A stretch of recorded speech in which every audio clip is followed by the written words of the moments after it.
Thank you doctor صاحب. اصل میں ایک صحافی ہوں, تقریر کرنا مجھے آتا نہیں ہے. میں صرف لکھ کے اپنی بات کر سکتا ہوں, اور اس مسئلے پہ میں نے لکھ کے بہت سی باتیں کی ہیں.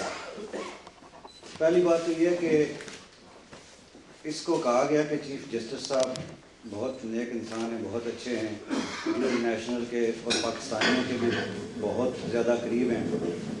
وہ کبھی ایسی بات کر نہیں سکتے, اوورسیز پاکستانیوں کو یا ڈیول نیشنلز کو غیر ملکی نہیں کہہ سکتے, یہ سلپ آف ٹنگ ہوگا. تو میں نے ایک محفل میں یہ کہا تھا کہ چیف جسٹس جس عہدے پہ براجمان ہیں اس عہدے سے ہم یہ توقع نہیں کر سکتے کہ ان کی سلپ آف ٹنگ ہو جائے. یہ کیس ان کے پاس 3-4 دن 5 دن زیر سماعت رہا, اس پہ غور و فکر ہوتا رہا. طاہر القادری صاحب کے ساتھ انہوں نے جو سلوک کیا وہ ایک الگ بات ہے, الگ بحث ہے. لیکن ہماری بحث یہ ہے کہ انہوں نے ہمیں کیوں غیر ملکی قرار دے دیا.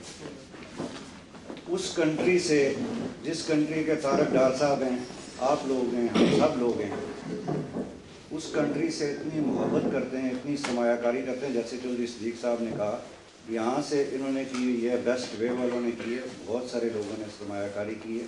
اور ہمیں جب آپ ایک دم بیگانہ کر دیں گے, غیر ملکی قرار دے دیں گے, تو یہ سارے ایفیکٹ جو ہیں آگے چل کر عدالتوں میں بھی ان کا اثر جائے گا.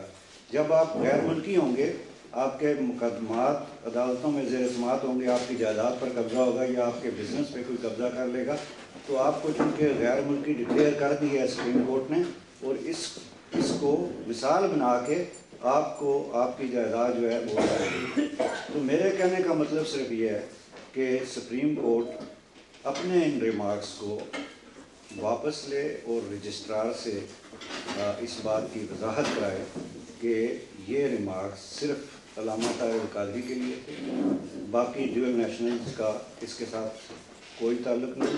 اور جیسا کہ طارق ڈار صاحب نے کہا کہ دفعہ 63C کو بھی تبدیل کیا جائے, اس میں مینشن کیا جائے کہ ڈیول نیشنل جو ہیں وہ قانونی طور پہ 2 رشائیت رکھ سکتے ہیں, وہ غیر ملکی نہیں. Thank you.